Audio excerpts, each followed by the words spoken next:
Right, a thumbs up if you can see farm and environment plans. Excellent. So welcome to the second night of the farm and environment plans for lifestyle and small farms for the Motuere Catchment. Tonight's topic is planting and plant management. Can I just say a big thank you for the engagement that you're showing and coming on to the seminar, and for the engagement you showed when we put in the big application. If you've got any issues so far and anything you're doing, can you just drop it down in the chat session? Reminder that this resource is being recorded, but don't worry, we can go back and edit out any things that shouldn't be in there. We've got 1,600 landowners in the Motuere Catchment, and so this is going to be part of our resource going forward. We're very lucky tonight to have our guest presenter is Rob Freyer from Future Ecology. He's up in the Hera, and he has had a long history of growing native plants and planting out for people, landscaping, weed control, huge amount of knowledge. So take this opportunity to fire lots of questions to him. Do Zoom rules. Please stay on mute unless you have a question.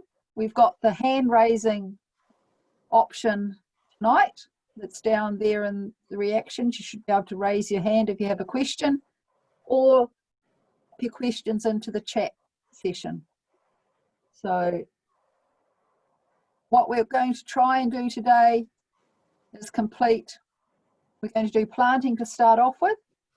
We're going to demonstrate the planting guide.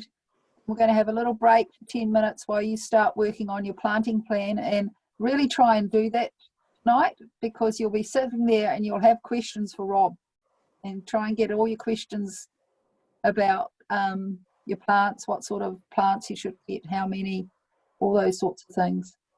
And then after the breakout session, we're going to go into weed control. That's obviously a big issue, looking after the plants. And then at the end of the session, try and start making some notes on your management plan. So even if tonight you're just making notes on your planting plan, and if you've got a farm and environment plan, this is what you're filling in. You know, where you're going to put them, area, and calculate the number of plants, the plant species, how you're going to plant them, go about doing that, and the plant management plan, how are you going to look after them for the next 2 to 3 years.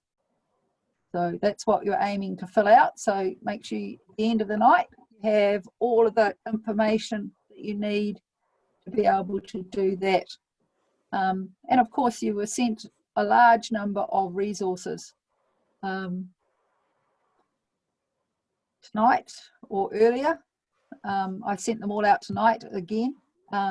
And so you'll have lots of resources there to help you with. But I will tell you, none of them will be as good as what comes out of Rob's brain. So lots of questions tonight.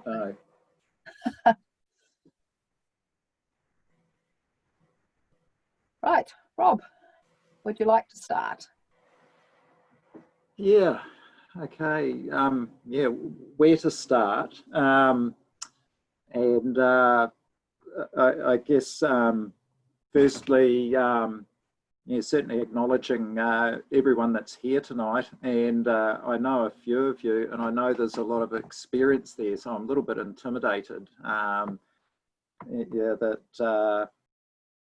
Yeah, there's some very good work done already. Christine and Tony have been at their project for a number of years, and it's just outstanding what they've achieved. I'm just so impressed. I'm absolutely in awe of it. And of course, I notice Trevor, who yeah, sitting there quietly, but really has been behind a lot of this good work for many years, and yeah, also a lot of stuff that we don't hear about in Nelson that he's doing on a voluntary basis. So I'm in total awe of what people are achieving. Kicking it off, I see I've got a couple of PowerPoint just on basic planting and how we go about it. But also there was some, to give some ideas around the planting guide, and Annette's provided all of this material, and you might look at it and go, shit, this is a bit overwhelming, but it's there for a reason, which will become evident. Please feel free to fire questions at me. But if I just cover off the planting guide first, because I also do mention a planting guide in the PowerPoint, but the planting guide is really, really important. And this was a guide that was put together by Shannon Courtney from Department of Conservation and council staff. It was sort of a collaborative thing, as I understand it. A similar one was done in Nelson. In fact, all regional councils have done these things. But there's essentially a map of the Motuere, and you can look on that and look at where you live, look at your property, and that will describe the ecosystem that you're in, and provides a list of plants to work through. And that's really important. It's really important that we use that planting guide as a resource. It's a source document. And in fact, all the jobs that we do at Future Ecology, that's what we start with, because we want to get it right. The other little point I'll make here too is that sometimes we can get a little bit you know, sort of dark on where we live, that maybe the bush isn't as vibrant as other areas, or not as interesting, but nothing can be further from the truth. In the Motuere, there was, you know, it was a hive of biodiversity, outstanding forest. And the more we look, the more we find, and certainly that's the case where I live in Nelson North. Yeah, there was a lot here, so it's yeah, it's an exciting thing to do. But anyway, I'll kick on just with this PowerPoint, and so we're good to go there.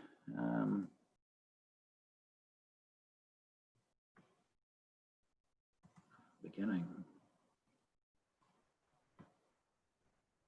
Yeah, so yeah, planting for lifestyle blocks, and You gonna share your screen, Rob? I haven't shared my screen. I've got to go back. Sorry, that's a bit awkward. That was a bit awkward. Just let me go back here and see whether I can do that. There we go.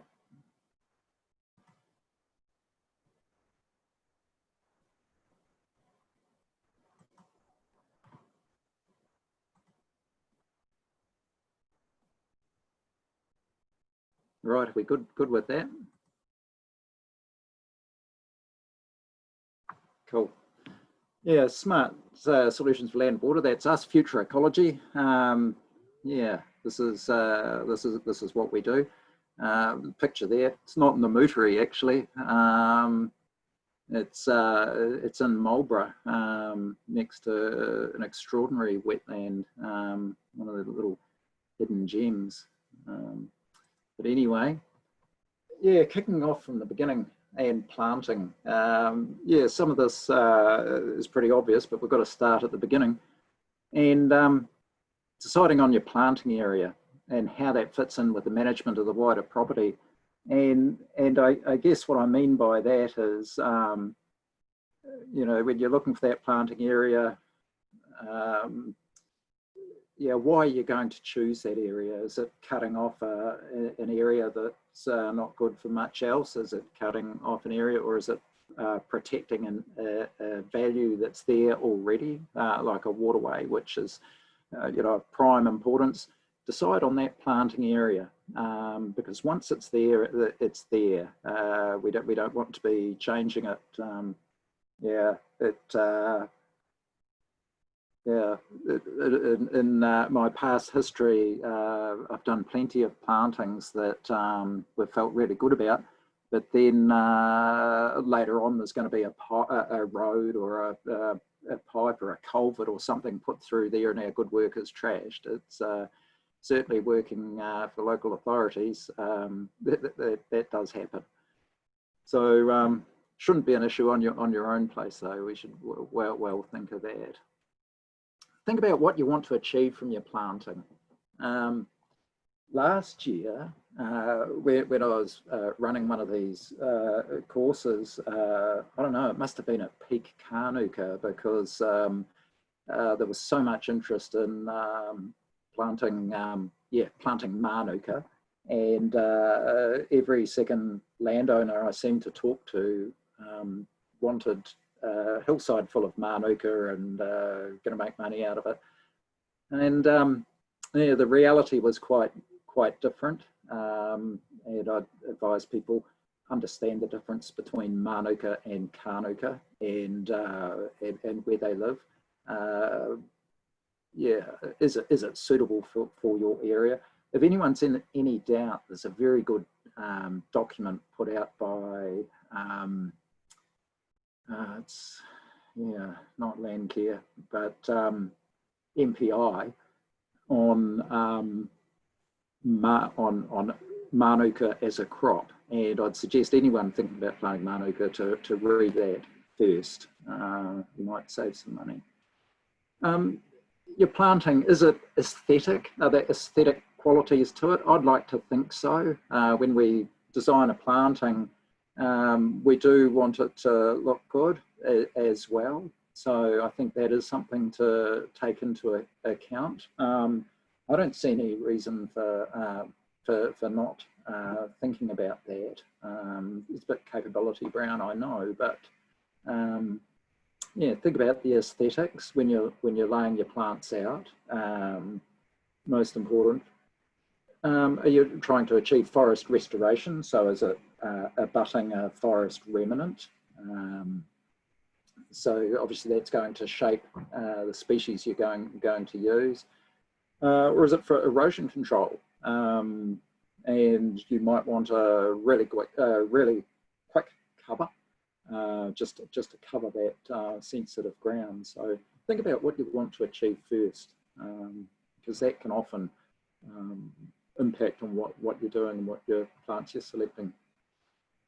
Or is it about the ecology of the waterway as well? Yeah, totally.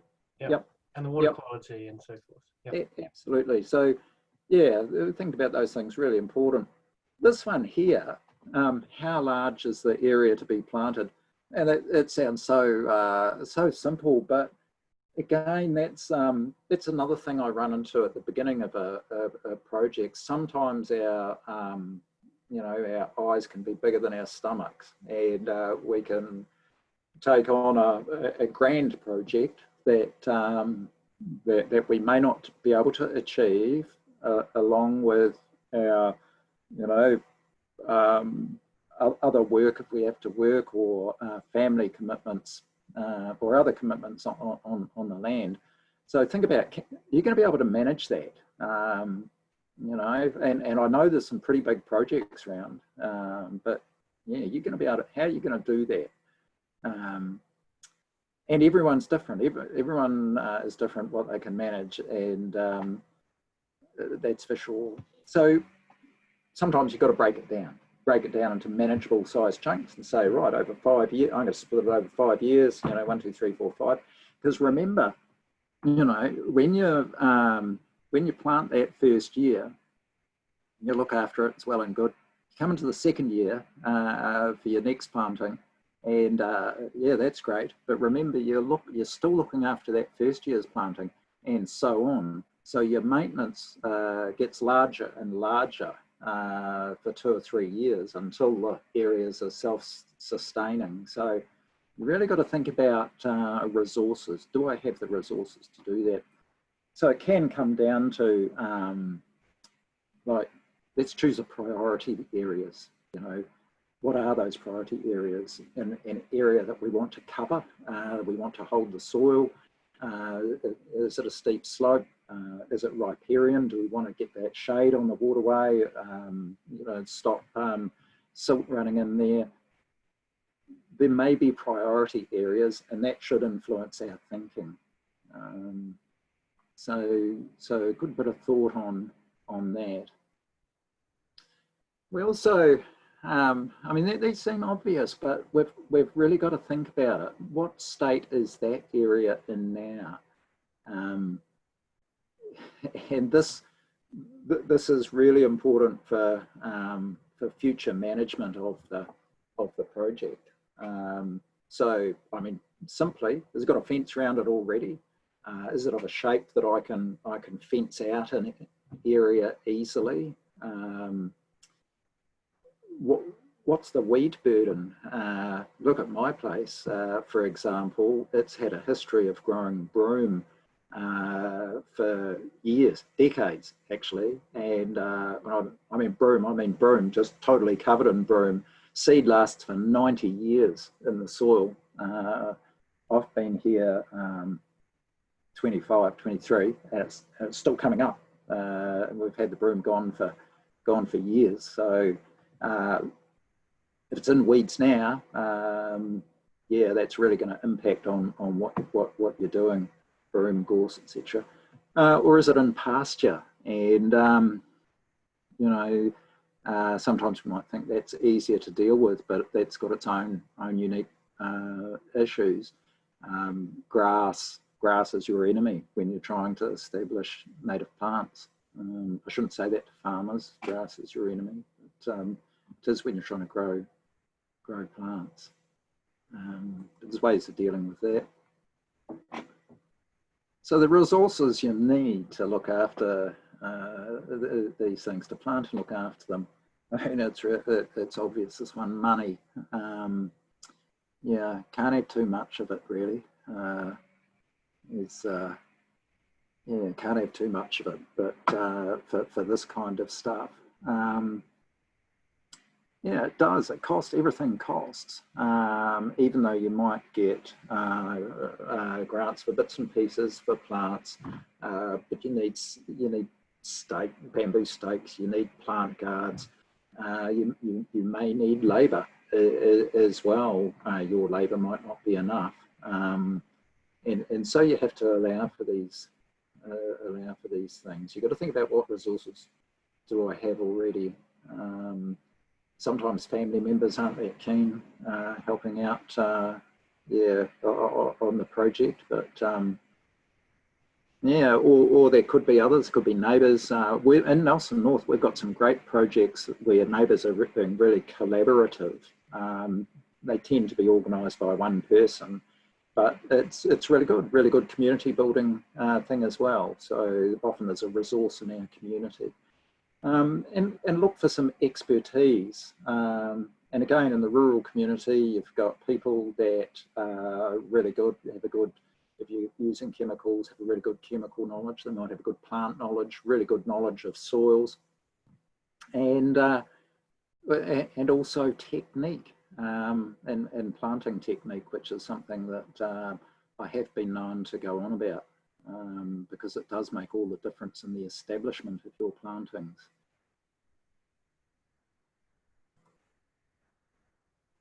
Now, preparation. Yeah, you've got to think about your preparation and order plants. If there's one thing that you need to take away from tonight is order plants, and because at the moment, there are not enough plants being grown in the top of the south, and probably in New Zealand for the projects that are out at the moment.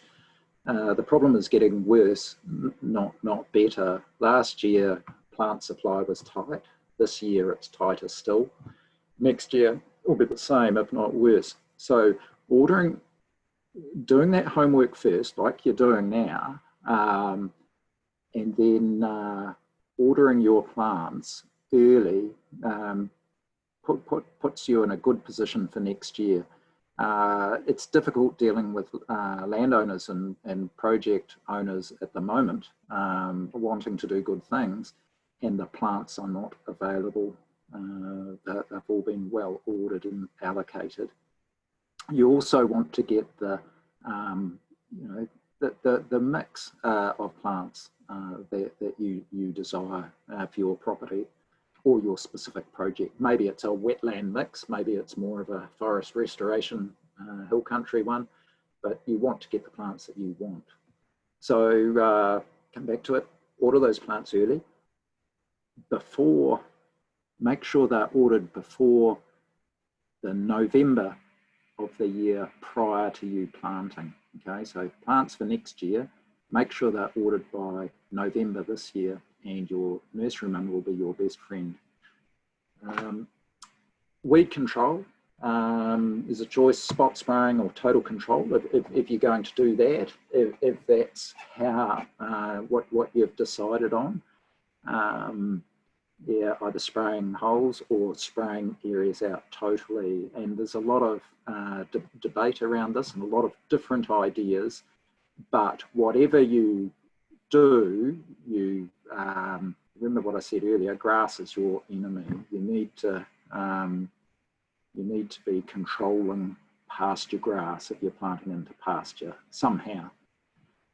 And fencing to exclude pests.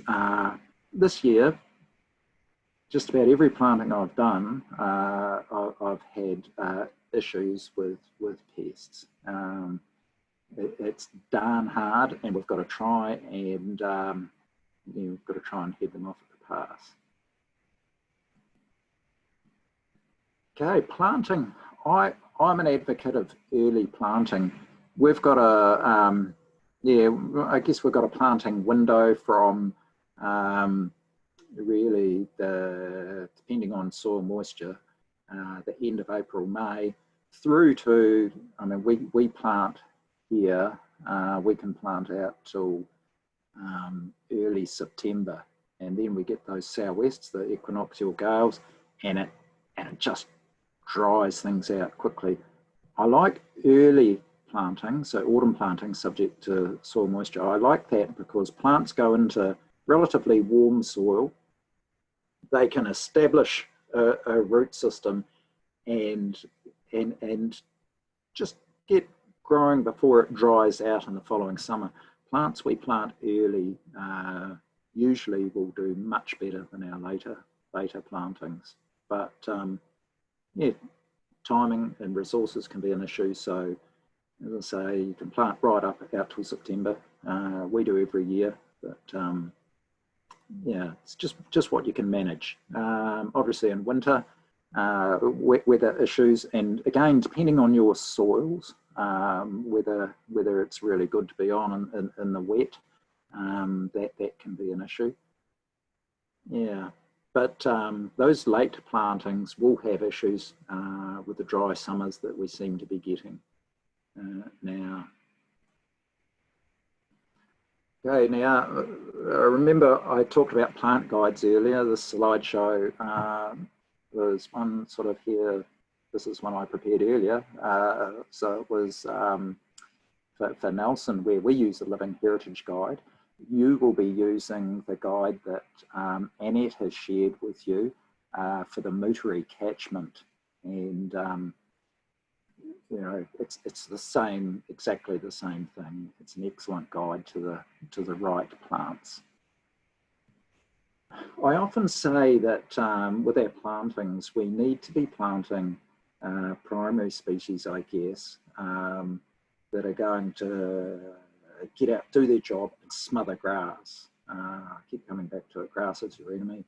You really want something that's going to get in a couple of years, be touching its neighbours and suppressing grass. That saves you a whole lot of work further down the track. Yeah, so those primary species, and that's what the bulk of our planting should be. Now, I I get sometimes asked why I put podocarps and some of the more interesting things in with my plantings. And I make no apologies for this, and I apologise if I've discussed this with some of you before, but I do it because I'm not going to live long enough to see them otherwise, so I want to get them in and get them going as soon as possible. And yeah, I don't think, I mean, generally for some of those podocarps, yeah, they'll pull away. Yeah, they'll be slower than everything else, but they're in there, they're establishing, then we can make those holes if needed for them to grow up. So I do get them in early, and often it can be what excites a landowner or someone planting. So yeah, indulge yourself, plant those interesting things. Yeah, how many plants do I need? And it's not magic. I'm mathematically challenged, so I do it by I'll work out the area using top of the south maps, and again I think Annette might have shared this link with you, and you've probably had a play with that yourself, and also looked at the interesting historical photos of your property on there as well. But I'll use that area, that map to work out an area, how many square meters, and then I'll decide on spacing. And there's a few variations on spacing. We can be down to a meter in some cases, or we can be stretching it out when we're trying to stretch our budget out. You know, you're out at 1.8, 2 meters. More, but again, it can depend, and it varies on the size of your area, the previous history. So remember when I talked about previous weeds, and the resources you have. So so work out a spacing. I guess if I was to say a rule of thumb, say 1.2, 1.2, 1.5, yeah, around there. Then I actually use an online calculator. I go to the Dune Restoration Trust, and it's just a quick Google, Dune Restoration Trust calculator, and just plug those numbers in there, and magic tells you exactly the number of plants you need. Can't beat it. So that's very useful, but it's still, there's still a little bit of sort of knowing the site, taking into account access ways, fences. You don't want to plant too close to the fence so they get chewed off. There's a few other things. So yeah, it's not an exact science, but it's a really good start. That's for sure. Really good starting point. Okay. And again, this is, sorry about this slide and something I prepared earlier. So Annette, I'm sure we'll be talking to you about this, of where do I get the plants, but I'm just going to make a point here about getting the plants. You know, when you get your plants, I mean, you check whether your supplier eco-sources those plants, and by eco-sourcing, I'll just really quickly run through that, but essentially it's using seed that's been gathered as close to the site of your planting as possible. And there's a few general rules bandied around eco-sourcing. Some people will say 15 kilometres is an accepted distance, but so long as it's in the same ecological district, you know, that's important. What we don't want is buying plants, say, off the internet. There are some big suppliers now online and offering really cheap deals, but I don't see the value in planting a plant from Southland in Nelson, or a plant from Rotorua or Northland in Nelson. In fact, we're actually doing more harm than good. and we have been through this stuff. So eco-sourcing is really important. Titoki Nursery in Brightwater. I know I sound like a salesman for Titoki, but what a darn good nursery with really good service, and they really know your sites, so they can ensure you get the plants that you need. So yeah, total unashamed plug for Tim. But there it is. And back to this most important point, timing. You know, remember, no later than November prior to planting, preferably earlier. So that's the most important thing you're going to take away tonight from that presentation. Yeah, and then there's a link here to a couple of documents, and the Manuka plantation guide from Landcare, I think that's where it's from. Yeah, have a look at that one if you're thinking about growing Manuka, that's for sure. And that's pretty well it in a nutshell. The planting.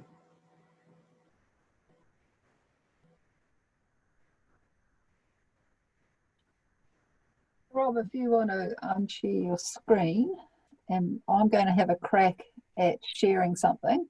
Yep. And I'm not going to have the sound on, so if you can just talk your way through it, because it's a bit trickier to put on the sound. Yep. I'm just going to try and see. It didn't work that well today. I'm hoping it'll work a bit better tonight. Yes.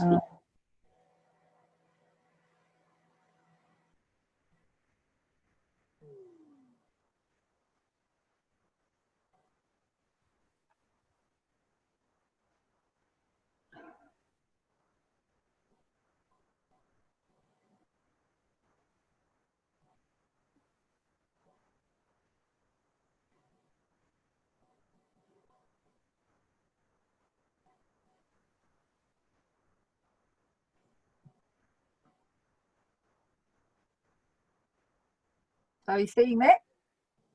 Yep. Tell them what you're doing.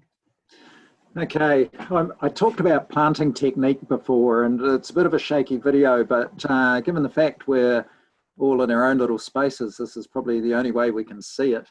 But I am a little bit fussy about how we plant, and there is a technique to break the soil up as much as we can prior to planting. So rather than digging a hole, where we remember how we dig a hole and we dig the soil out and stick it by the side of the hole and put it back in again, that's not so good for planting. We want to get in and bust that soil, which is why soil moisture levels are really critical. Now this doesn't show it that well because we've got a good grass cover on there, but if we've removed that first and we're busting the soil, we can bust an area for planting much larger than just digging a hole. And it certainly is as quick. So it's breaking the soil so the roots of the plant can get in and grow quickly through what amounts to almost cultivated soil. When I firm it in with my foot, it's a gentle firm in just so it can't be pulled easily. It's not stamping it in. You're not planting a fence post, because I do see that as well, and you're undoing your good work. So it's just a gentle firm in.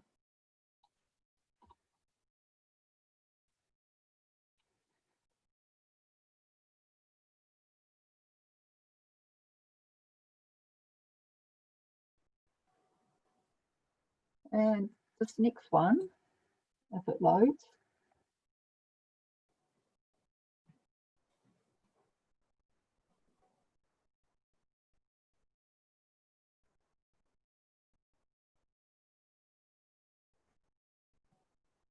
It's just to give you something to talk around the releasing of the plants.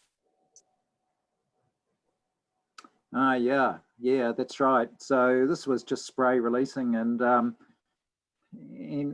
we do need to deal with the regrowth of weeds or pasture.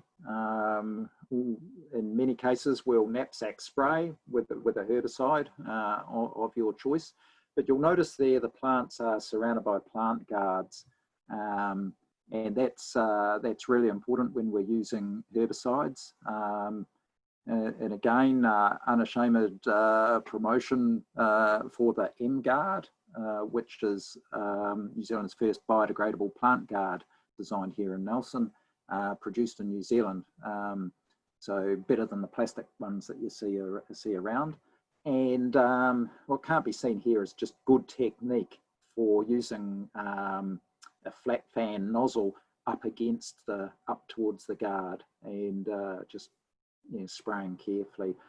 You've got to be really careful with herbicides such as glyphosate, that it may not kill the plant outright, but it definitely will check the plant, and it will sit there and it will not grow. Remember, we're trying to grow the plants. We need to do everything we can to keep those plants growing, and keeping herbicide off them is of prime importance, that's for sure.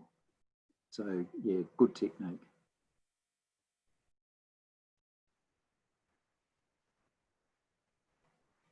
How often should you release spray, Rob?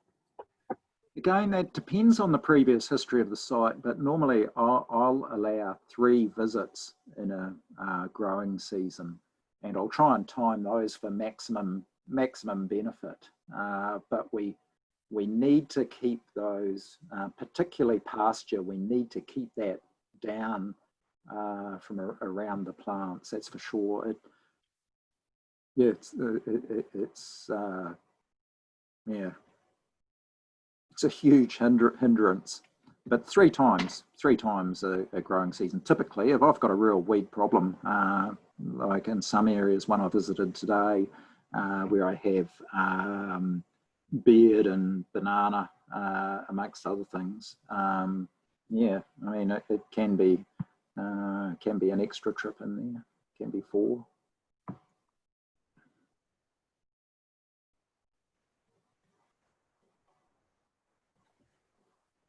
Right. Are there any questions from anyone? Yep. Jan would like to say, what about using weed eaters? Yes. That for getting right down to the soil surface, Yes. rather than spraying. Yes. And that keeps it clear for a long time.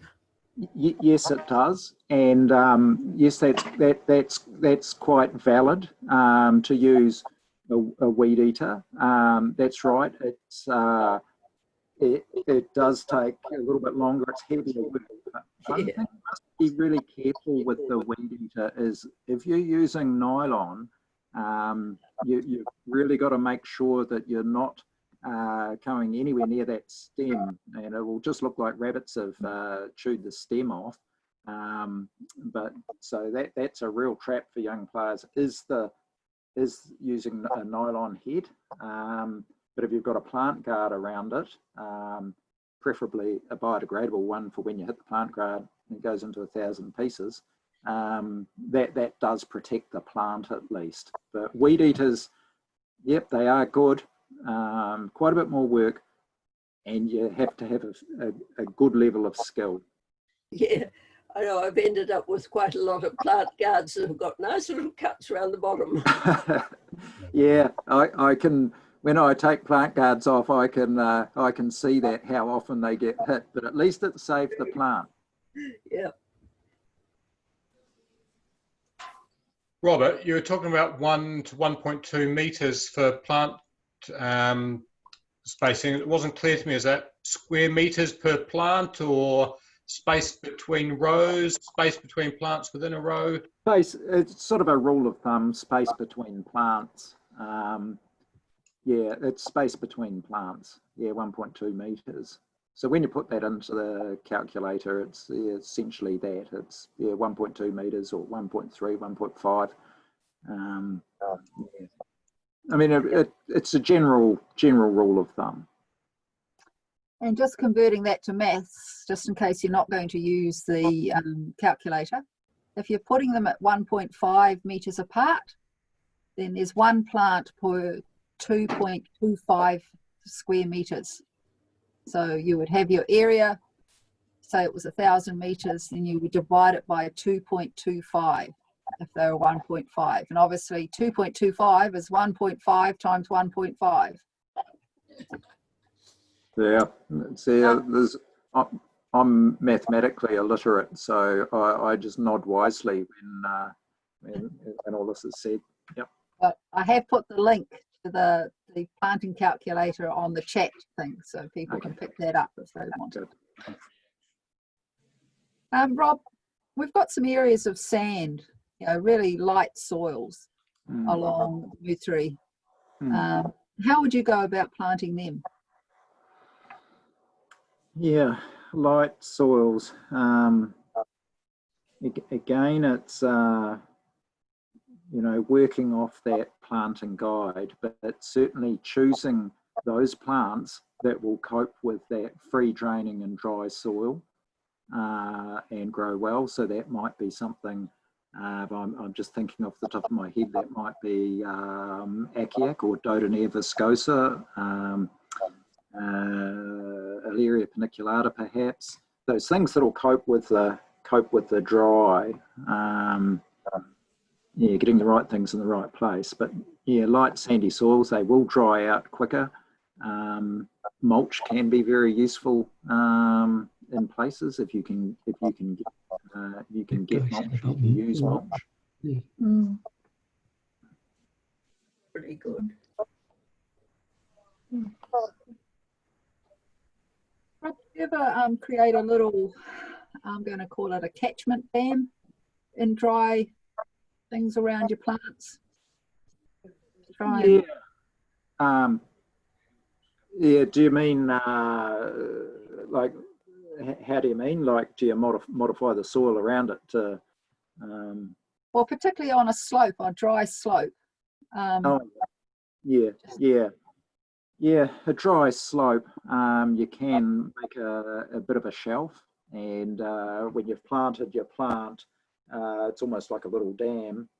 So you're going to catch any runoff, and that's that's certainly a valid method.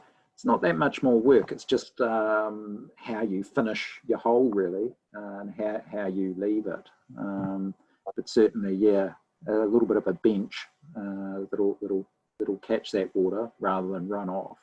It does make a difference. It does make a difference, believe me. Annette, there's a few questions in the chat.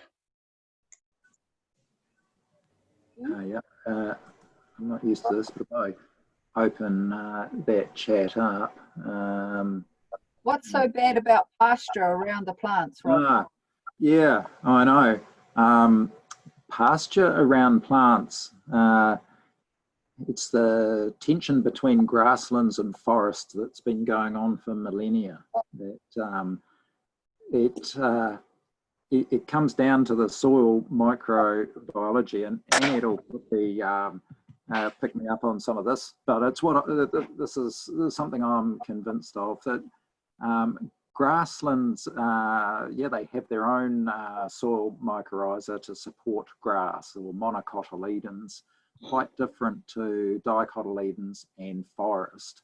And it will actively, it actively prevents revegetation, or it inhibits it. So grass is bad. It's not just a thief of water and nutrients. It's also microbiological, right down at a microbial level. It's not good. And I can't speak for the science, but I certainly can speak from practical experience. If I have a planting that I've not been able to control grass for whatever reason, that planting will struggle until the plants can, over time, maybe they'll eventually shade and suppress the grass, but getting them there is so much slower and harder than if we're planting into bare ground. It is, it's really, really noticeable. When I go past my plantings on on a daily basis. And those where I've not been able to control grass, they certainly struggle.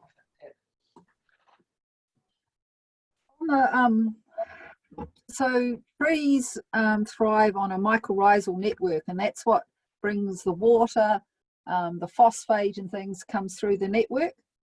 And they've now established that, you know, I always couldn't work out why a little seedling could grow in a forest because it's completely shaded. Well, the big trees share the nutrients and things through this mycorrhizal network. And so a soil that has a lot of green in it becomes bacterial dominated, but a soil that has a lot of brown in it, you know, a lot of leaf litter and you know, brown material becomes fungi or mycorrhizal dominant.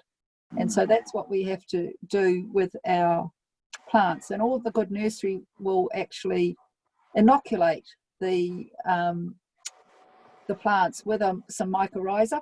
Some of them are very specific, like beech trees need their own mycorrhiza. So if you're going to grow beech trees, you need to go out into a beech forest and collect the duff, which is under the leaf litter, and put that into your plants. You can also collect stuff out of a pine forest because they're easier to find, and inoculate some of your things like that. If you have mulch, particularly a mulch that's made out of tree chip, the mycorrhiza will start to grow in that, and that will help colonize the soil with the mycorrhiza. And so, yeah, grass is more bacterially dominated soil, and we're wanting to shift it to a fungi dominated soil. You can also do that with compost.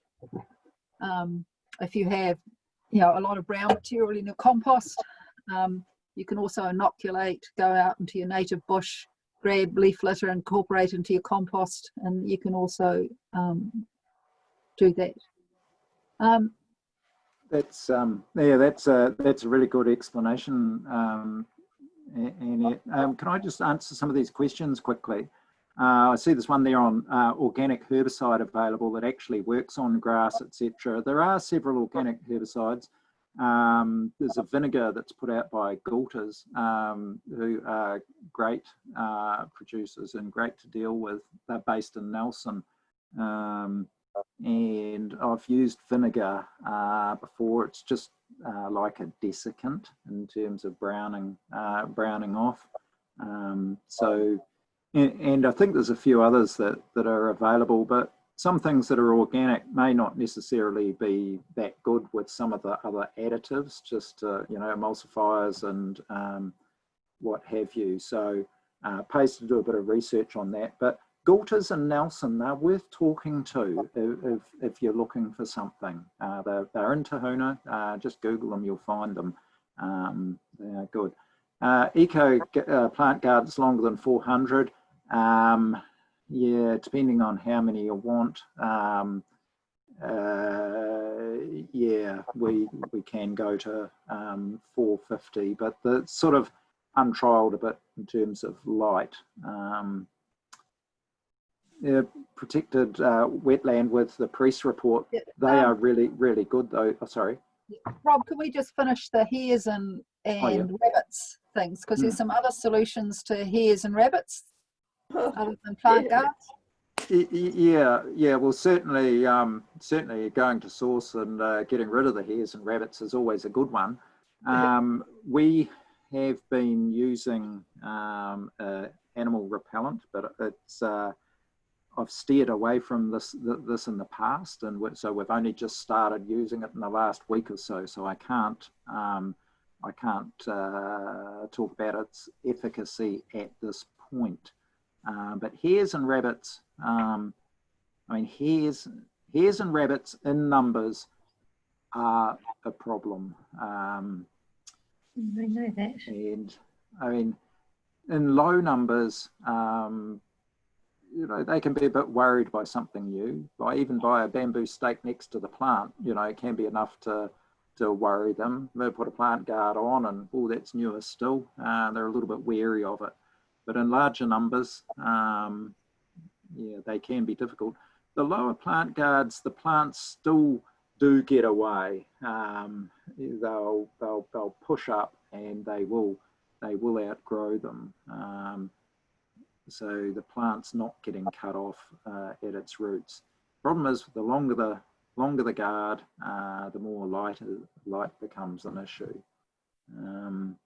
But I've had success with, so rabbits and hares don't like protein, they're herbivores. yes, So there's two mixtures that have been used. One is eggs, a mixture of eggs and paint, which recipe for, and also there's a product that I used on my own personal planting when I was having huge problems with rabbits and hares. It's a blood-based one, and you can get it from farmlands. It's quite expensive, but it does work. Seems to work for at least 6 months. I'm pleased to hear that. That might be what we've just bought. The boys bought some last week. We have deer on one planting that are just absolutely massacring the plants. So we're trialing that. Back to that press report, they are so good. If you have, it's obviously a significant area if he's had a look. A lot of knowledge there. Native plants that'll grow in heavy clay. General recommendation for native plants to grow in heavy clay. Something I'll do when I'll go and look at a planting site, I will look at what's there already or in close proximity, and that certainly gives a really good idea. Most of those primary native species will still do heavy clay. One thing I have to say, and this is the difference between the Motuere and where I am in Nelson North, is I've always thought the Motuere gets better growth than we do in Nelson North. Nelson North, we have a very poor soil. It's a much lighter soil. You have a heavier soil, but you've got a soil that does retain more nutrients, I believe, than what we have here. And we had good friends in the Motuere who started on their property the same time as we did here. And growth of native plants on their property always outstripped growth of plants on our property.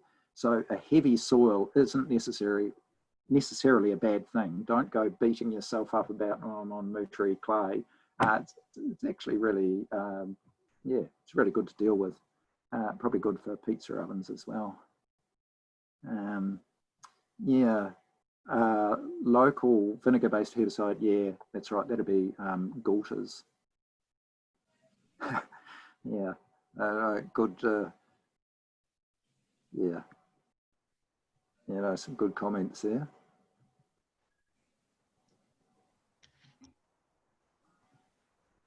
It's going to just share the planting guide. We're just going to have a little look at that. So this is the planting guide that you've been sent. It's an Excel spreadsheet, and comes with, there's an explanation at the front under the explanation thing there, but I'm just going to demonstrate it. So you can pick which area you are in the Motuere, and there's a map here that you can use to decide where you are, the different scales. So if we just go into the Motuere downland and say, for instance, that you wanted to plant along your waterway, it's early stage, so there's completely different plants. Some of our natives can handle being out in the open and others can't. So if you've got no vegetation there, then you have to go with early stage ones, and you can see that they've got a scoring here of 0, 1, 2. Now, when I looked at these, I found it all quite daunting, these great big long lists. And so we've set it up in with these screenings in. So you can actually go in and say, well, actually, I'm just going to go and filter, and I'm just going to have the ones that are late, you can use for the early stage planting, and that gives you a list of the early stage plantings. And then you might say, well, my area is actually very wet, so I will just screen on the wet. So now I've got a much smaller list. Maybe I just want to look at trees or grasses or shrubs. You know, you can screen on those. And there's also, you know, whether it's used for fruit, buds, nectar, insects, etc. So this is a way of just compiling a list. On the far one is just a list of just the general run-of-the-mill riparian plants that you're likely to be able to buy, and will be predominantly the ones that I will order. They're tried and true. A bit of information about how to propagate them and where to plant them there. And there's also that's been compiled in a big poster. So that's your planting guide. So that's the sort of information that you have there. So we're now going to have a little bit of a break, and you can start working on your planting lists, and you can continue to ask Rob specific questions, and we'll get going again at around about 7:10. 8:10, sorry. So a chance to work on it, or get a cup of tea, or ask questions.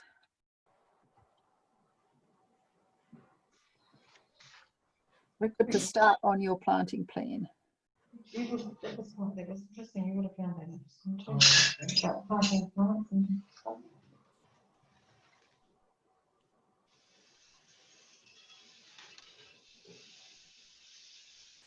I've got a question. I'm just wondering, are these, if we want to go back over anything, are these workshops available to us to rewatch? Yes. It's being recorded. We have on the New Zealand Land Care website, and top of the south, there's a Motuere page, and all the information that we're collecting on the Motuere will be there, and there'll be links to these videos. And I may send them out to everybody who registered. Thank you.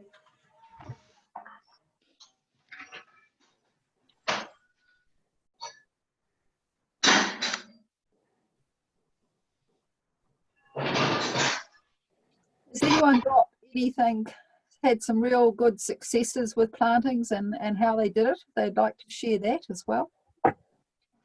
I had some pittosporums that weren't doing too great, and as it happened, I had some spare mussel shell, and I put it around them, and they did incredibly well with the mussel shell. Yeah, I've seen similar with the mussel shell. It can be quite a good mulch. It locks a lot of moisture in, I'd say. Mm. Mostly I use shavings, wood shavings as a mulch, which I got some redwoods which I planted where I shouldn't really have planted them, and it's brought them on brilliantly. It's just locking that moisture in, because moisture is the biggest problem I got on my soil, because the wind just takes it away.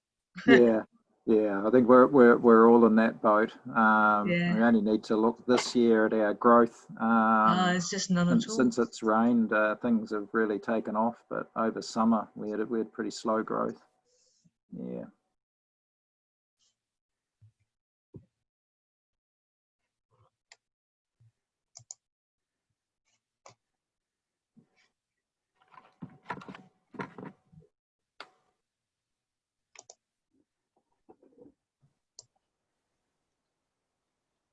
Rob, you said that you introduced some podocarps into your first colonisers. What podocarps are your ones that you like to introduce at that stage?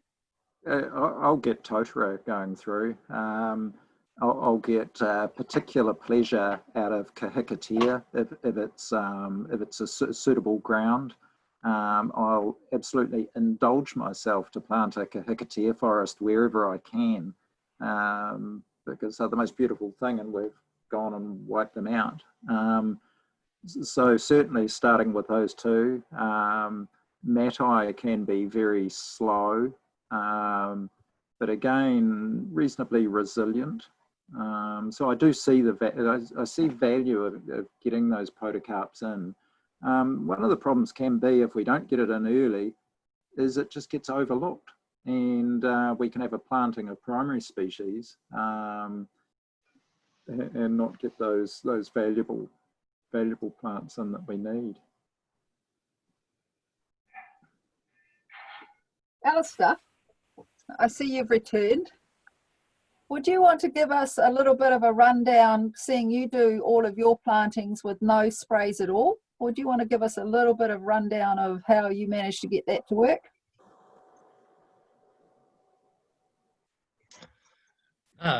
You're breaking up a bit there, Annette. Fiona, would you like to help me to give a... Yeah, so we're planting mostly into grassland, which is a bit of a challenge. We've spoken to one or two of our neighbours who have got some quite good techniques on that. And so when we plant, we scrape an area, we scrape off an area of grass. And about, 300 square, and that seems to help. And but the key is, I think, putting some kind of barrier down, like cardboard. We're using hay quite a bit to retain moisture and keep the weeds down. What else can we say, Fiona? Oh, so when we scrape off that layer to put the plant in, we turn those sods upside down and pack that around the plant. Yeah, we use swales. Something really good we've found is trimming off some gorse and packing that around the plant, because that breaks down beautifully. It kind of deals with some of those pesky hares and rabbits as well. God knows we've got plenty of gorse. and so we are pressing every resource we've got really into service. We also put bark and sticks around things. And so, yeah, I think it's really important to look at what you've got and think, oh, how could I turn this into a grass buster around my plants? And interestingly, actually just yesterday we've been, as I mentioned at yesterday's workshop, we have a lot of macrocarpa here, and we've been felling a lot of macrocarpa, and we unintentionally left a lot of the, I suppose they call it slash, lying on the ground. And and they've been there for 6 months, and even under that, we noticed lots of little seedlings starting to appear, Caprosma seedlings, and even some Tortora and a few others. And a variety of Caprosmas. Right, yeah, so just tracking it from our little forest remnant out around the property, and so laying a kind of a ragged heap of branches on the ground can prime that place for things to either plant themselves, or you can plant in once the grass is kind of so we're not burning any of our offcuts. We're using it to create rows and shelters and barriers to hares and rabbits and such, and sheltering plants, and hoping, and it seems that doesn't hinder the growth of the plant. I don't know, I'd have no scientific, I'd be interested in anybody has more expertise on that than I do. It seems to be working. Absolutely, if it works for you, I'm in total awe of what you're doing. We don't have the ability to do that, but I'm really pleased that that you are, and getting good results. I mean, it's living the dream, really. It is. It's a labor. It's a labor of love. It's either a dream or a nightmare. I'm not sure which. Yeah, no, it's labor intensive, that's for sure. When we see it growing, we go, "Oh my goodness, this is just amazing." Yeah. Yeah. But you come back to it like, you're doing everything right, like that, scraping and removing that layer and making a bit of a swale, and obviously breaking up that ground and getting the plants off to a good start. Yeah. I'm so in awe of that. And yeah, I mean, I'd like to do that, but it's not something I can do. No, we have the luxury of No, time. Yeah, yeah. kind of. I think in our early days here, experimenting planting, we didn't do that, and we saw that the grass, as I'm sure many have experienced, just grows up through the plant and literally just pulls it down. And the growth inhibiting factor is, I think, huge. Yeah, But, grass is your enemy. Yeah. Yeah, But definitely. some grasses, they grow in clumps. I don't know whether it's the fescue, that sort of tall fescue, and underneath that grass, it looks really lovely and moist and luscious, and so and it comes away easily. It's not like twitch or something which has a network of roots everywhere. So that's kind of there are grasses and grasses we kind of think, and so whenever we pull a clump of that fescue stuff out, it becomes instantly mulch. So we tip it upside down, pack it around the plant, and or sometimes I just pile it into a heap until it's all kind of dried a bit, and then that becomes, I'll press it back into service. However, I'd like to ask a question, and we have the what might be considered, the ultimate challenge here. We've cleared a huge area of blackberry. A gruesome thicket. A gruesome thicket. We've cut it down. We didn't want to spray it. So we've cut it right down. And, so... Any bright ideas, Any Rob? bright ideas on how you manage that? I know. Yeah, you're up against. There's some weeds that you are up against. And yeah, blackberry eventually will get shaded out. Right. Unless you're in Nelson North and got it's almost like a subspecies that rambles right up into the canopy. But I think we might have some these of that. massively long runners. Yeah. Yeah. But I do look at it that eventually it shades out. It's not on my worst list, blackberry, believe it or not. Oh, really? Yeah. And the other it can be disheartening, I know, but eventually a good thick planting will overtop it, and it will reduce it. Well, that's good to hear. And we pile the runners up, and they break down really quickly into, again, really nice mulch. Yeah. So it has its good points. I guess you're sort of moving into a weed control a bit, and it's sort of a bit about knowing your enemies and what is it that's going to be, really endanger your plantings, the stuff that's going to get over the top and smother what you're doing. And blackberry, because it grows so fast, I guess, at that young stage, it is a concern. My grub has been very busy grubbing it. The roots. Yeah, well, while we're inside watching Coronation Street or Netflix or whatever, it's out there growing, it doesn't stop. Yeah. Yeah. Hey, Emma, do you have a question?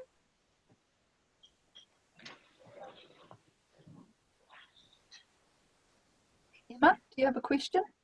I was just thinking about that old man's beard that I mentioned yesterday. Yeah. I can't get to it because it's in a gully, and it's just impossible to get into there unless you use the digger, and I don't want to do that. No. Is there any way of getting it from above without killing off the natives that are growing through quite well around it?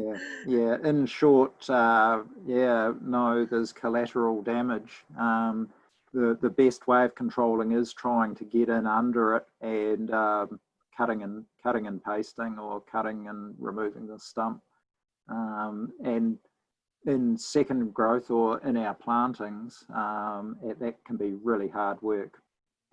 Throw in some blackberry for another kind of hazard as well, or obstacle as well. Yeah, there's lots of blackberry growing there, and along with the gorse, and you just can't get through. Oh no! Look, I'll get to it. Yeah, I know exactly what. And of course, the nice steep banks as well. Yes. Yeah. That unfortunately, that is the reality that we do face. There's no real alternative other than trying to dress up and put your leather gloves on and protective gear and get in and hunt it down. Robert, Just going to have to slash a path through somehow. Yeah. yeah, we do that. We will cut our way into places like that. Mm. Yeah.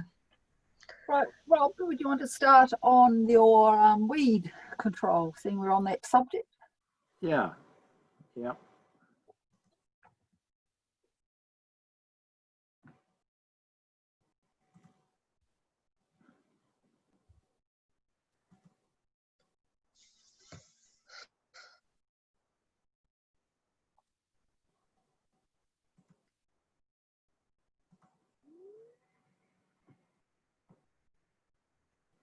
Yeah, weed control for small block holders and large block holders. Weed control really. This is yeah,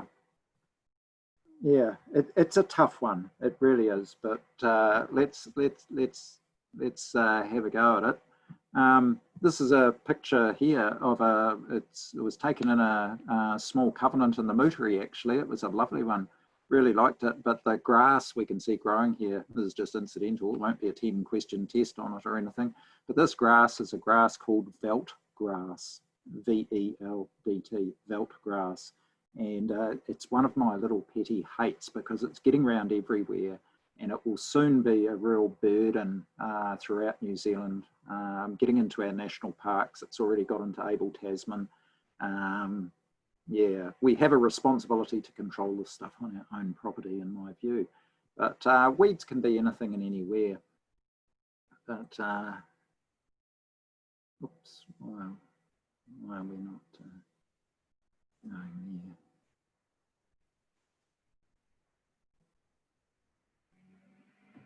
there?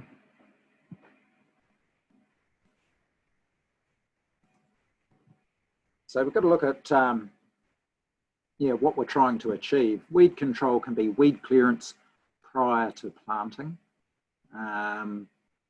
or it might be post-planting weed control, or weed control to improve the condition of an existing vegetation. Perhaps you're fortunate enough to have a covenanted area and you're trying to improve that area. So weed control prior to planting, yeah, ooh, this sounds dreadful, but we do refer to it as, you know, it can be scorched earth, which needs no explanation really. And this is what I'd describe really as scorched earth. It was an area of, this particular area was blackberry and old man's beard and Japanese honeysuckle, a beautiful mix actually, on the banks of a stream. And to deal with this, we actually did spray it first, then cut it down with a scrub bar and plant into it. Now, there's a lot of debate around using herbicides, and it's not something I really want to get into now, other than to say that from a contractor's perspective, where we're doing this on a reasonably large scale, it is a tool that we use at times. And the way we view it is that if we do a really good job to start with, then the chemical inputs from that point on should be minimal. We can use good management to really reduce that. But the initial control, yeah, it can be necessary. If you're planting into pasture, you can just spray spots or holes, mark out your planting with a bamboo stake, and then spray that pasture out if that's the process you're going to follow. So spots or holes, that can work. Yeah, and then that allows for yeah, staking and guarding, which certainly helps with your weed control. We talked about that with the scrub bar. We can work up to a plant guard, and the same with spraying. We can work up to a plant guard. Plant guards, oh, I sound like a salesman. Plant guards, or bamboo stakes at the very least, do allow us to find those plants if the weeds have got away in between times. So yeah, they are useful. Yeah, yeah. Back to the scorched earth. yeah, this picture, I guess it does show something of a scorched earth landscape, and it was a manufactured landscape that we planted into. There was absolutely no weed control because there was absolutely nothing green anywhere. It was just all rock. So scorched earth can vary from that to a sprayed out area. Simple, effective, works well in small planting sites. But it can create more problems. You spray an area out and then all of a sudden you've got a lot of regrowth of particularly broadleaf weed, fast growing broadleaf weeds. So once you start, you've got to follow it through. This site incidentally now is lined with carex along the stream and with good riparian vegetation coming away. So anything is possible, believe me. Yeah, talked about spots and holes, cheap, usually sprayed into pasture. That's not going to deal with your perennial weeds, such as old man's beard. So you've really got to think about what you're doing, and what you're controlling, what the issues are. Timing of your weed control or your preparation. So this is weed control prior to planting. It's critical. So if you're going to use chemical products, you've got to understand whether there's any withholding periods with that chemical. So I had a call the other day from a landowner asking me how soon can I plant, get my planting going, because I've just sprayed the area with Tordon, and unfortunately Tordon has quite a significant waiting time before you can plant into it. So he'd really narrowed his planting window down to right into September. So you've really got to know your chemicals. If you don't if you don't have that knowledge, make sure you get good advice. There's people in the community and probably people in your community, neighbours, farmers who have good knowledge, or spray contractors. We use a guy, Pete Hughes, from Endurance Spraying, and I've always found him very knowledgeable and willing to share his knowledge. Really, really nice to deal with. So don't be afraid to ask questions. We're planting contractors, so you know we're trying to plant quickly, plant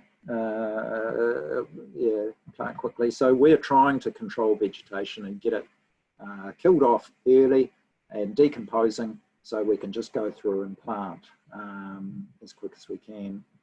And there's a bit of an odd thing. Weeds need to be healthy for good uptake of herbicide. Isn't that the most bizarre thing you've ever heard?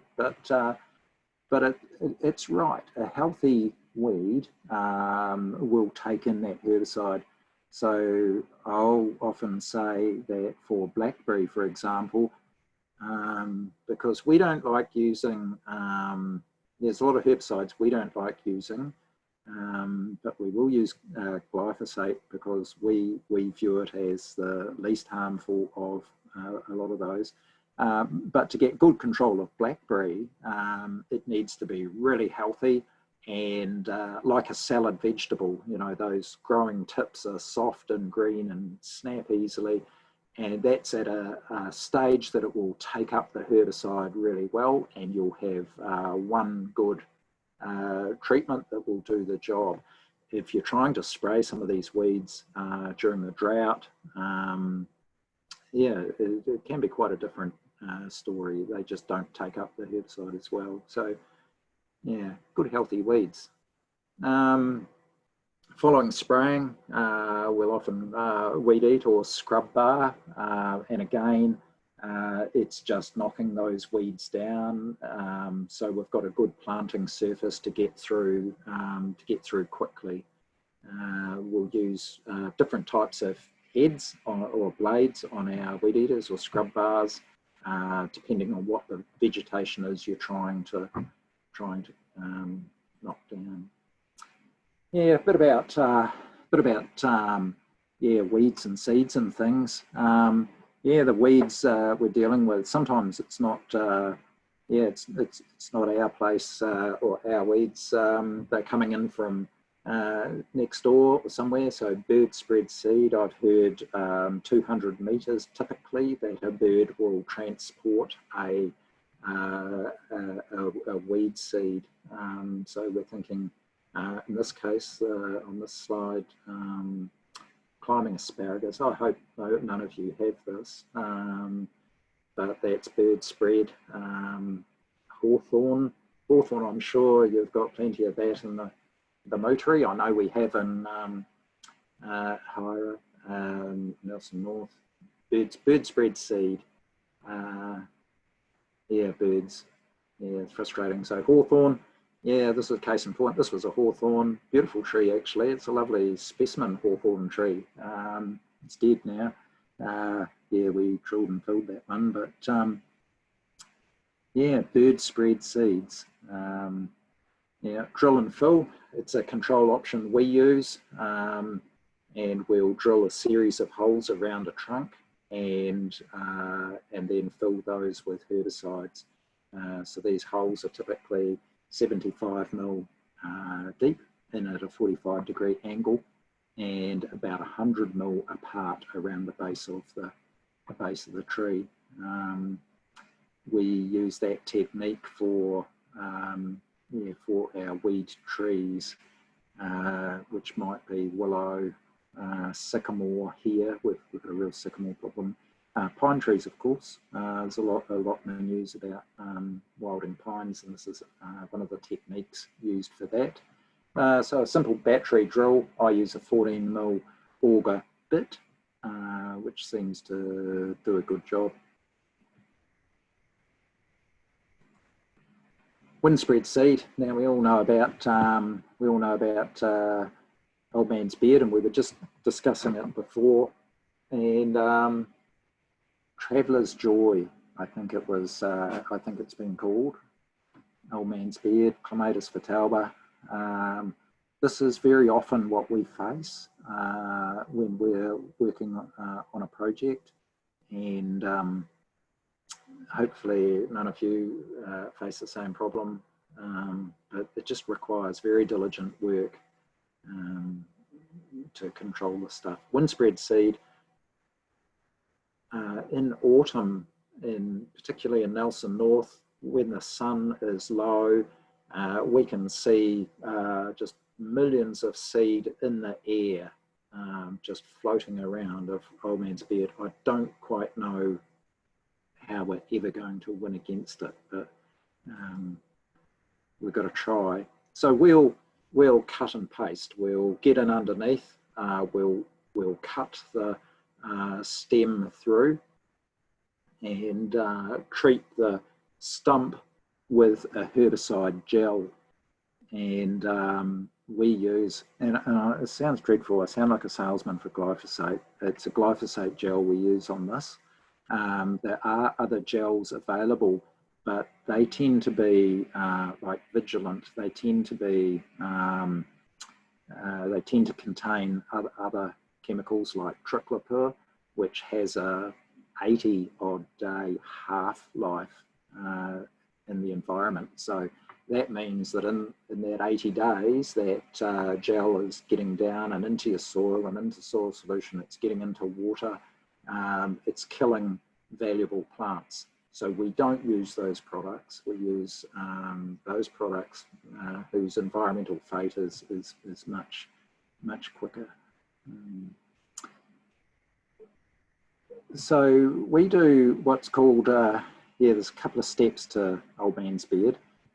We do what we call an umbrella cut. And so we'll go right around a tree and ensure we've cut everything. And I like to cut it off at head height, at eye height, go right around, cut everything. And that way, you know, there's nothing going up the tree. And then we'll track back and try and get those crowns on the ground. So there's two stages to it, that umbrella cut first, and then tracking back and getting those crowns. And then you know you've dealt with the problem. It takes some work, but it's the only way to do it, really. There's for years and years and years, scientists have been working on biological controls for old man's beard, and we're still not successful yet, unfortunately. And I would love for something to work. Yeah. So other vectors can be people, of course, that spreading the seed, or in this case spores. Yeah, seeds on socks, boots, planting gear. Remember that veldt grass I talked about early on in the presentation on the first slide, veldt grass, that's a seed head that will be transported in your socks or trousers. But yeah, we spread seed as well. That's for sure. And so that was case in point, Selaginella or African club moss, and I really do hope none of you have this. And it just forms a mat, and usually in damp shade. If you do have this, really need to work out a bit of a plan to get rid of it, because it will take over. I am seeing quite a bit of it around now. Selaginella. Local weed. Motuere probably has its share of this. This was a job I did in Tasman, actually, and in amongst the gorse that I was, I think it was actually spraying the gorse, someone was growing their own weeds. So yeah, this is often a weed we find. Our general rule is what happens in the wetland stays in the wetland, so we don't interfere with what people are doing. But yeah, you do get that. Now, water and gravity, that's a way of spreading seed, of course, and in this case not seed but pieces of the plant. Tradescantia fluminensis, interesting name, named after John Tradescant. He was a botanist.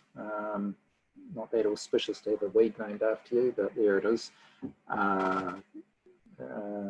Wandering willy, I think, is its accepted common name. Spread, yeah, just by bits breaking off, spread downhill, or spread along streams. Typically, it's one of those weeds that gets fly tipped. So on the side of the road, in a waterway, all our bloody waterways we work on, we're dealing with this stuff, with Tradescantia, fly tipped from someone's garden, and then it just spreads down the bank, and it spreads along the waterway.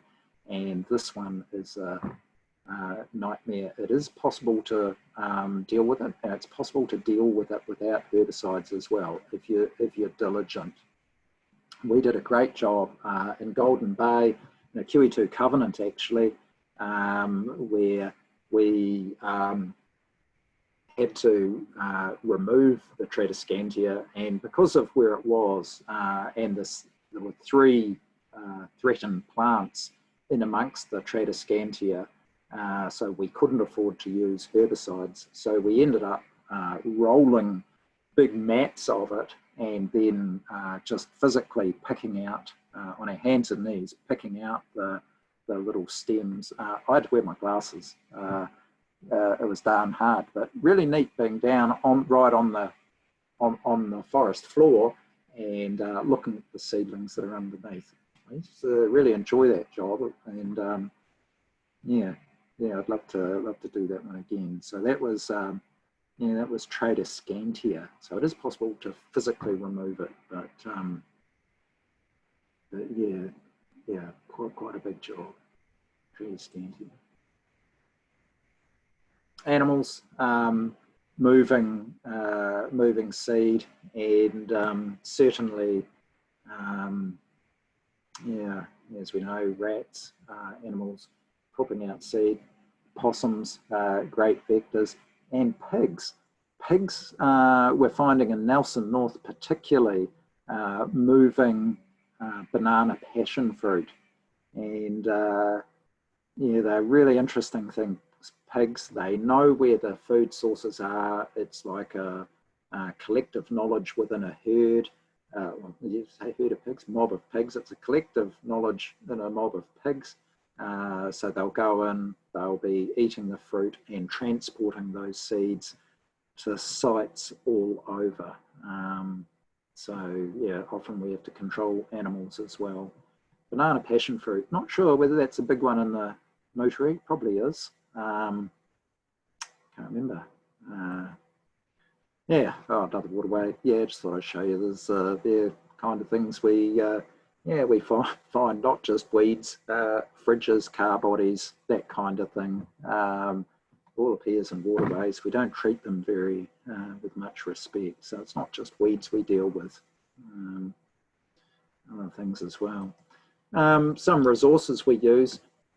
If you're Googling, use Weed Busters. It's a great resource. It really, really is. And we'll come back to it all the time for a good basic knowledge. So Weed Busters, if any doubt, use them. Plant Conservation Network is really good for identification as well. Use that one. Talked about Pete Hughes, endurance spraying. He's good at sharing knowledge. The other thing when it comes to weeds, yeah, call, Trevor will laugh, but call TDC, the biosecurity team, and they provide really good advice on weeds. Not so much, you know, your weeds mixed planting, but your problem environmental weeds. Yeah, that is a resource you may use as well. So there are resources there. But yeah, that's just a taster really of a job for life, weeds.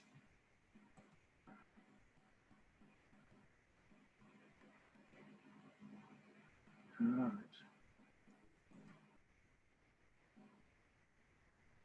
Right, I'm sure you've got many questions on weeds. Or have you all got them under control? I was talking to Rob at the TDC just the other day because we have willows, and he suggested that anyone who's proactive in weed control can get gel from the TDC to put on the willows. Yeah, needed to contact. Yeah, that's as I say, it's a good resource. Yeah, and not to hold back, to give them a call. I'm unsure with TDC on their exact policy, but certainly that's right. In Nelson City, those that are active in weed control are well supported. Yeah, with that. Rob, have you got any tips for controlling bamboo? Yeah, yeah, bamboo's a tough one. Bamboo, we've dealt with it by cutting it off, feeding it through a chipper, a wood chipper, to get rid of the material, and then treating it with a gel, but with a longer term strategy of spraying the remainder. It's a persistent weed, but like all weeds, we have to be persistent. Rob, what spray do you use as your maintenance spray between your plantings? Roundup, glyphosate, or Tordon? No, I never use Tordon. I use glyphosate. I reluctantly use a bit of Grazon if I have a problem with a woody weed such as gorse, but pretty well just glyphosate, and carefully. Like I said, you know, you get a few spots on the plants and they will they'll sulk, they'll just sit there, they won't grow. So we really have to use it with care. Use the label rate. More is not necessarily better, you know, forget that. follow that label rate and follow those instructions. It's really, really, really important. Yeah, oh, banana passion fruit. So yeah, there is banana passion fruit in the Motuere. Yeah. Yeah, I agree that vines are the first priority for control. Vines are what's going to kill a forest. It's going to get over the top and it's going to smother it. I think here in Nelson North, and it's probably the same in the Motuere, there's 3 weeds that I'm really interested in, and that's old man's beard being a vine weed, banana passion fruit being a vine weed, and re-emerging Pinus radiata. Those three weeds are really what I focus on. Most other things will eventually get out competed and won't be a problem, but those 3, if you just leave them, you'll never get the better of them. The new one that's emerging, climbing asparagus. Can Yeah. you tell us a bit about that one? Yeah, that's been around for a while, but it is getting worse. It's a very tough one to deal with. We've dealt with it in areas just through digging it out. Actually, spraying it's not very easy, and I'm not sure what you'd use on it. But grubbing it out certainly works. Climbing asparagus, yeah, really work on it because you don't want that one to get away, that's for sure. A lot of areas have weeds specific to them. Generally, old houses and old gardens can be a sort of a hot spot for weeds getting away. So think about some of those trees like sycamore, bay tree, fan palm. They're the things that will be coming up in our restoration plantings or our forests. They've just escaped out of those gardens over time. Even hydrangeas in the middle of the bush. Yeah, I know. I know. You find the most bizarre things. We've found babako. You know the babako. What's another name for them? They're a sort of a South American tropical fruit, but we've had those as garden escapees that have ended up, you know, they'll come right through the canopy and be growing. Yeah, no shortage of surprises with weeds. No. What about ring barking your tree? You know, Yes, just the small ones, especially.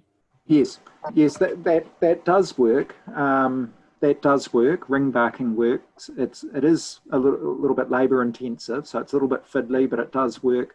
One of the reasons why we do something like ring barking or drilling and filling is we're trying to kill the tree and leave it standing up, because if we go through and fell the trees like you know, in a testosterone fueled urge will go through with a chainsaw and just cut them down, we just create a hotbed or a nest for other weeds to come up, and we can't get through there to do weed control. So that's why we'll use ring barking or drilling and filling, because the tree will die standing up and then it just fragments and falls apart. Allows us to continue working through there.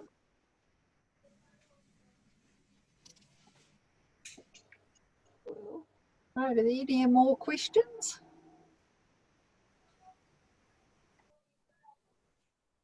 Now is your time. Could I just ask a question here? Cutting and pasting gorse, you said not to use Vigilant or Vigilante. Yeah. Do you recommend a brand in particular? We will use cut and paste gel, and that's glyphosate based. It does work on gorse, being the gel just sitting there. But yeah, as I say, my wariness with that Vigilant is that if you have sensitive species around that, yeah, you may well damage them. And I also think it's not an appropriate chemical to be using anywhere near a waterway as well. Okay, thank you. Any other questions? I have a question about with the plant, going back to planting technique. Is it good to use that? You get those slow release tabs that you can put in the roots. Yeah, mixed feelings about fertilizer. Slow release tabs I don't like because the fertilizer is just basically concentrated in one small area, so I don't use them. If I'm to use a fertilizer, I'll use a granular slow release fertilizer. It'll just cover a slightly larger area. I'll also be really careful if I don't like using fertilizer next to water or on riparian plantings. Generally I hope that the soil's fertile enough through, floods and the like. So I'll resist using fertilizer in riparian plantings, but further back I will use it, yeah, but it's a granular rather than a tab. Right, okay. Thank you. Yeah, I maybe have just two questions. Back to kahikateas, I planted some a couple of years ago, and I'm just wondering if they're too exposed or they need companion planting around them to give them a bit of support. Yeah, a bit of help from their friends. They will take a few years to come away. Kahikateas, it'll be 2, 3, 4 years, and you'll see them there. They'll look okay, but then they really seem to get legs, and they really do emerge. It does take. They're sort of starting to get up to shoulder height. Oh yeah, yeah. How old are they? Good 4 or so years. They're in quite a wet area. Yeah. But if they're up at shoulder height, they're sort of getting beyond the problem of being held back by grass or anything.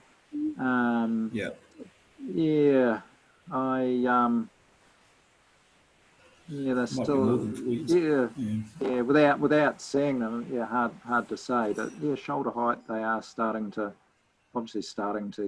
get going. Yeah, and in the sense of release spraying around them, how far away, is there any risk of, say, spraying the grass and the chemical going down through the roots and contacting the tree and harming the tree in any way, or? Yeah, I don't think glyphosate's active on the roots. It is on green material, but and you certainly want to keep it off the trunk. So, if in doubt, come out a bit around the stem. But I don't think it's a problem with the getting down and taken up through the roots, unlike some other chemicals will. That's for sure. Yeah, I've been trying to release a little bit by hand and then clear away from the tree and then spray beyond that sort of thing. Yeah. Oh no, that sounds good. But then certainly, try mulching as well. Give them a little bit more help.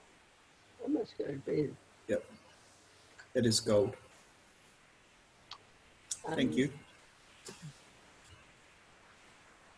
Can I just ask, Rob, we've just had Pete spray some gorse, a large area about 2 metres tall. Would you just slowly plant amongst that and let it rot down as mulch? Yeah, you can do. You can cut some lines through it. It is, dry gorse is not very nice to work in, but you can just let that break down and plant the gaps that may be among it, rather than feeling you've got to totally dominate it. In years gone by, I think we probably would have torched it. That's can be counterproductive. I mean, gorse is a good nursery crop as well, so don't feel like you have to totally get rid of it. You've done the right thing spraying it off. That's, that's a good step. And if Pete's done it, he would have done a good job. Yeah. Okay, thanks.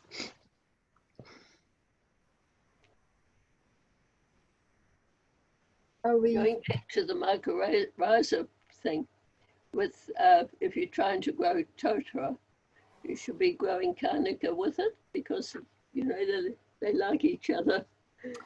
Yeah, yeah, yeah. I think you're probably right. It's not something I have a huge amount of experience with, but yeah, it's something I need to pay more attention to. Yeah, that's probably right. On that point, think about if you've got a fence and you've got stock on the other side. Think about not shorting out your fence, not planting too close, and trying to have a bit of a grass buffer, because grass is a really good filter. But then the next plants can actually be those plants that we know that stock don't eat. So stock don't eat totara, they don't eat manuka. There might be some others on the list that people can think of that stock are not likely to be wanting to eat. Yeah, that's right. It is thinking about plant placement, and yeah, that's a good point, Annette, about not planting too close to the electric fences. That just does create work for yourself. I know that our sheep will certainly get their heads through the sheep netting and push nearly a metre past the fence line to get to a juicy looking bit of tree. Yeah, and then get their heads stuck, and they've done things. Dealing with stock. Fences. Good fences are the answer. Can be tough in a riparian setting too, where you've got to deal with the high flows as well. This is not easy stuff. Particularly if the stock involves goats. Yeah. I don't class those as stock. They're pests. Even here. Right, so the session has finished, and feel free to leave whenever you like, but if you've still got questions, feel free to stay and ask some questions. Okay. All right, well, I think I'll say thank you very much. I learned a lot. Bye-bye. Very good. Me too. I'm out. Thank you very much. It was awesome. So a quick question, Robert.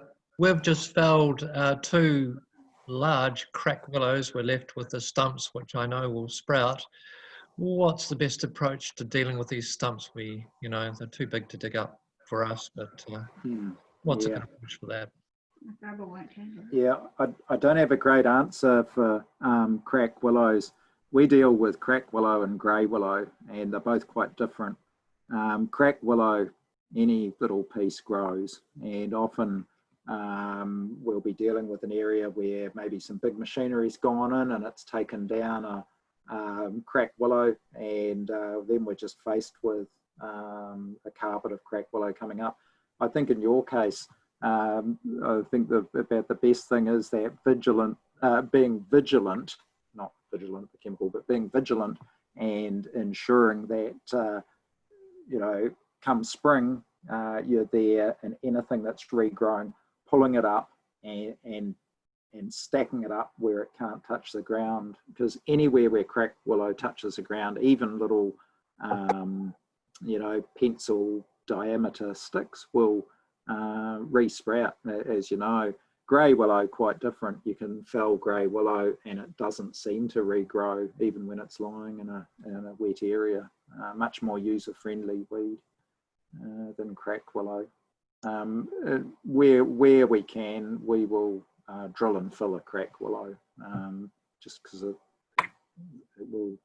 The preference to actually drill it, and I know you're not going to use chemicals, but so you did what you had to do within that. But generally, it's a good idea to kill it first before you cut it down, because all the little bits that are falling off are not going to float down a waterway and grow on somebody else's property or on your property. So, A good point. Didn't think of that. So there's no point in drilling the stump or even ring barking the lower part. No, you could drill the stump. You could drill the stump and kill that now. Ring barking it won't kill the stump, I don't think. I think it'll still sprout again from underneath it, unless you just sort of kept it, you know, cutting off all that bark. But yeah, I'd be drilling it. Okay, thanks for that. I just want to suggest, Alistair, with the pieces you've got cut, maybe if you're able to pull the bark off. I know that works with the poplar. It seems to stop it sprouting. So I don't know. I've not tried it with willow, but it might help to get that cambium off as well. Right. Okay. Yeah. Thanks for that.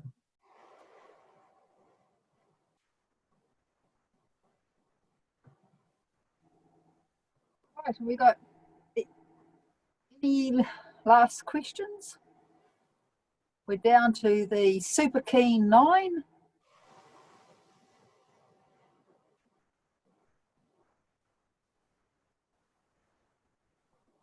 So if there's no more questions, I can't see any on chat and I can't hear you talking to me. Can I ask one last quick question? Sorry. I've got an area to plant where we've had to put some clay across. So it's disturbed clay and it's quite steep. So I'm quite keen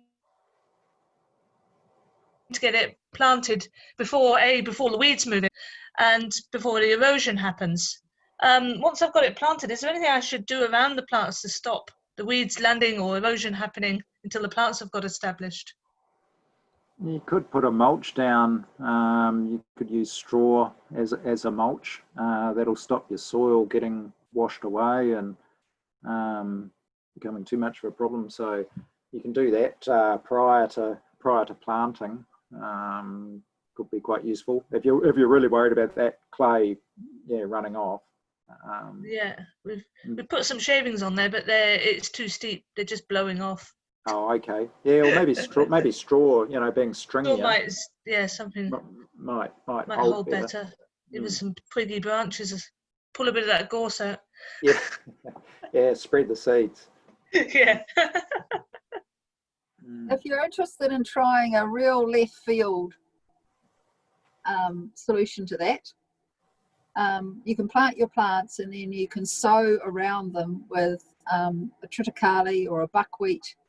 It's an annual thing that will germinate in very low temperatures. So it will germinate now, and it will germinate before the rest of the weeds, and then it'll grow up, and it will grow up if you put a little bit of fert on it. Mind you might need to with the clay.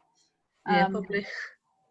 You can sow it, give it a little bit of a rake, or just sprinkle straw across it or old baleage just to get the seed moist. And then it might grow up to be, around about 1 metre tall, and it'll shade right around the plant. And then in around about October or November, it will produce lots of seed and dry off. And a gazillion birds will come and eat the seed and fertilise your tree. And then you've got standing straw. So it won't compete with water, and it'll shade the plants all through summer. And then you can cut down the straw and use it to mulch the plants, or just press it down, mulch the plants. And that'll hold on. If it grows, as I say, left field. It would be worth trying something like that. Something just like you do in a garden sometimes. Is it mustard seed or something you can plant? And then you dig it in and it becomes a nitrogen fertilizer. Yeah, and it'll help the microbiome. It's a similar thing to that when you're doing the veg patch. Yeah. Okay, that's good. Yeah. Anyone else got final questions?